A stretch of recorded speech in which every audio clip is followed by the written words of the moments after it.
Vamos falar um pouquinho sobre como é que as bactérias elas conseguem absorver energia do ambiente. Esses seres vivos, eles têm uma grande diversidade metabólica também. Você vai ter aqui espécies autotróficas, que são capazes de fazer a fotossíntese, e espécies quimiosintetizantes. As espécies fotossintetizantes não é a mesma fotossíntese da planta, tá, gente? É uma fotossíntese diferente da planta. Vou falar um pouco sobre ela também. E as espécies heterótrofas, a gente pode encontrar espécies parasitas, decompositoras, fermentativas e ainda associadas simbióticas que estão associadas com outros seres vivos. Vamos falar primeiro das heterotróficas. Primeiro, as decompositoras ou saprofíticas. Essas bactérias, elas também podem ser chamadas de sapróvoras ou saprofágicas. Elas absorvem o nutriente contido na matéria orgânica morta e transformam esse nutriente em e transformam esse nutriente em componentes que vão enriquecer novamente o solo. É como se as moléculas orgânicas elas fossem um grande quebra-cabeça que precisa ser desmontado. Quem vai fazer esse desmonte e a liberação de energia durante esse desmonte são as bactérias decompositoras. Juntamente com os fungos, elas são extremamente importantes porque elas fazem a reciclagem desses nutrientes na natureza. Se a gente for parar para pensar, isso é extremamente importante para a vida do ser humano. Caso essas bactérias viessem a morrer, quando os organismos vivos viessem a morrer também, não teria decomposição. Primeiro que a gente ia ter problema com a quantidade de cadáveres, que é potencialmente um transmissor de doenças. E segundo, que a gente teria problemas com a quantidade de nutrientes do solo, porque se a planta não tem de onde ela tirar esse nutriente, ela não tem como realizar a fotossíntese e, portanto, ela acaba morrendo. Então, elas são extremamente importantes. Aí, um exemplo são os lactobacilos de qualquer espécie. Segundo, as bactérias parasitas. Para poder se nutrir, as bactérias parasitas, elas causam problemas para outros seres vivos.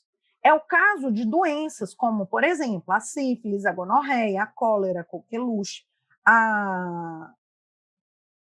um monte de doenças são transmitidas por bactérias. Porém, menos de 10% de todas as doenças são bacterianas, tá, gente? A maioria das bactérias são benéficas. Esse daí é o Vibrio colérico, que causa a cólera. É o Vibrio cholerae. As bactérias simbiontes, elas vivem associadas a outros seres vivos, trocando benefícios com eles.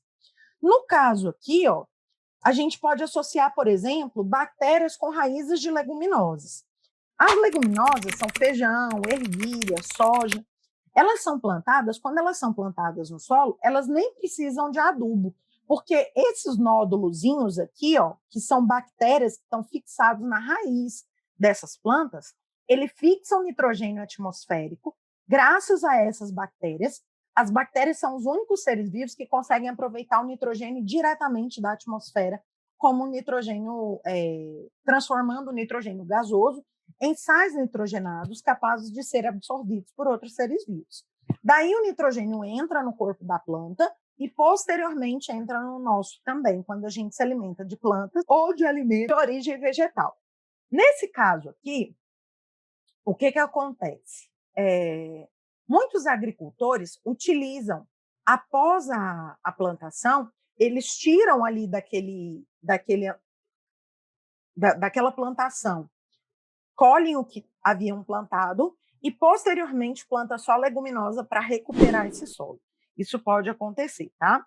As bactérias que vivem no estômago dos bois, essas bactérias, na verdade, de ruminantes, a gente vai encontrar elas no estômago de boi, de cabra, de cavalo. Esses animais, eles vão ruminar e eles vão trocar benefícios com as bactérias. Enquanto eles dão abrigo para a bactéria e alimento, porque eles acabam ingerindo celulose, a bactéria quebra a celulose para eles, já que esses mamíferos não possuem a celulase, que é a enzima que degrada a celulose, e fornecem para ele açúcares simples que podem ser aproveitadas pelo sistema digestório desses. Mas não menos importante, a gente tem as bactérias que vivem associadas. Olá, peço desculpas por interromper sua aula por um breve momento, mas tenho algo importante e vantajoso para compartilhar com você. Se você está gostando desta aula, tenho uma ótima notícia. Agora você pode levar sua experiência de aprendizado para o próximo nível fazendo sua matrícula em nosso site. Ao se matricular, você terá acesso exclusivo a uma série de benefícios. Primeiro, você pode baixar a apostila completa do curso em PDF, perfeita para acompanhar as aulas e revisar o conteúdo sempre que precisar. Além disso, ao concluir o curso, você terá a oportunidade de adquirir um certificado de conclusão, um grande passo para o seu desenvolvimento profissional e acadêmico. E sabe o que mais? Ao assistir às aulas diretamente em nosso site, você terá uma experiência de aprendizado sem interrupções ou propagandas. Isso significa mais foco e eficiência no seu estudo. Então, não perca essa chance.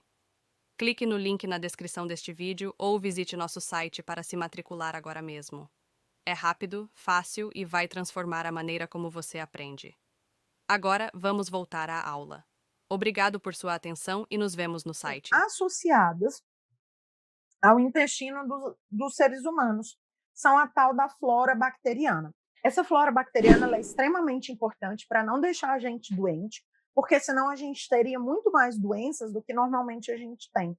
Ela acaba defendendo o nosso corpo de certos micro-organismos que entram pela boca ou pelo nariz no nosso estômago, provocando menos doenças do que a gente deveria, teoricamente, ter. Bom, continuando, a gente tem também, de acordo com a utilização ou não do oxigênio, a gente tem bactérias aeróbias, não é aeróbica, gente, tá? É aeróbia.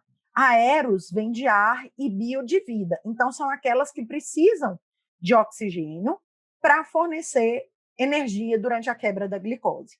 Ou seja, são aquelas que fazem respiração celular. Então, tá aí o processo de respiração celular. A glicose, C6H12O6, na presença de oxigênio, ela é remodelada e formado gás carbônico e água, são liberados para o meio, e energia, que é o que as células precisam para funcionar. E as anaeróbias ou fermentadoras são aquelas que obtêm a energia sem a utilização do gás oxigênio. Essas bactérias, elas podem ser de duas formas. As anaeróbias obrigatórias, ou seja, é aquela para a qual o oxigênio é tóxico.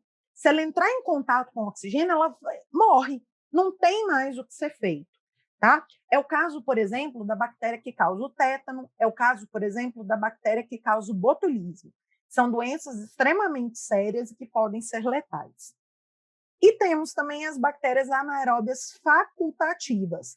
As facultativas são aquelas que elas podem ou não utilizar o oxigênio. Depende da disponibilidade dele. Se tiver oxigênio, utiliza. Se não tiver oxigênio, está tudo certo também. Evidentemente que sempre que elas podem, elas preferem usar oxigênio. Por quê? Quando a bactéria não utiliza oxigênio, só para a gente ter um parâmetro de comparação. Durante a respiração celular, as bactérias e qualquer célula, ela produz 38 moléculas de ATP, ou seja, 38 moléculas de energia, adenosina trifosfato. Porém, quando ela não faz respiração celular, quando a célula não faz respiração celular, e ela acaba sendo privada do oxigênio, ela vai produzir 2 moléculas de ATP. Então, evidentemente que ela sempre vai preferir onde ela pode produzir mais. As bactérias microaerofílicas são aquelas bactérias que vivem num nível de oxigênio abaixo do nível normal. Então, elas são aeróbias, mas elas vivem com oxigênio em menor quantidade do que as aeróbias. É o caso, por exemplo, da Helicobacter pylori, que é uma bactéria que vive no nosso estômago, causando úlceras e gastrite. Tá? Ela pode viver em ambientes com pouquíssimo oxigênio, como o nosso estômago, por exemplo. E também as aerotolerantes. Elas são anaeróbias, elas não utilizam o oxigênio, porém, elas não são afetadas pela presença do oxigênio. No sentido do seguinte, se tiver oxigênio, está tudo bem. Se não tiver, está tudo bem da mesma forma. Não faz diferença para essas bactérias a presença ou a ausência do oxigênio. Bom, falando nisso, vamos falar agora das bactérias autotróficas. As bactérias autotróficas, elas podem fazer fotossíntese, elas têm uma biomolécula chamada bacterioclorofila, que ela capta a energia luminosa como se fosse a clorofila das plantas. Aqui nesse grupo estão encaixadas as cianobactérias, tá? Que a gente não está falando delas porque não é o tema da nossa aula. E as quimiosintetizantes, as que fazem quimiossíntese, são bactérias que, através de reações químicas, absorvem energia química. Ela absorve energia química e transforma aquilo ali em energia para ligar os compostos inorgânicos que ela conseguir, tá? É uma reação de escuro, porque não acontece em ambientes claros, é o que acontece, por exemplo, com as bactérias que vivem no nódulo, aqueles nódulos em raízes de leguminosas que eu já mostrei para vocês.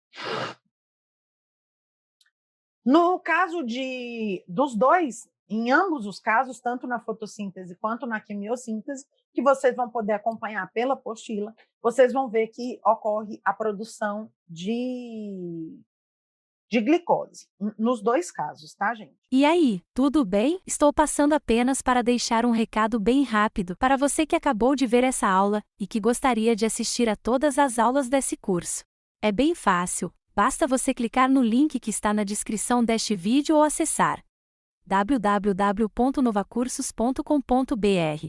Fazendo sua matrícula em nosso site, você terá acesso a todas as aulas desse curso e mais centenas de outros cursos, além de poder fazer avaliação.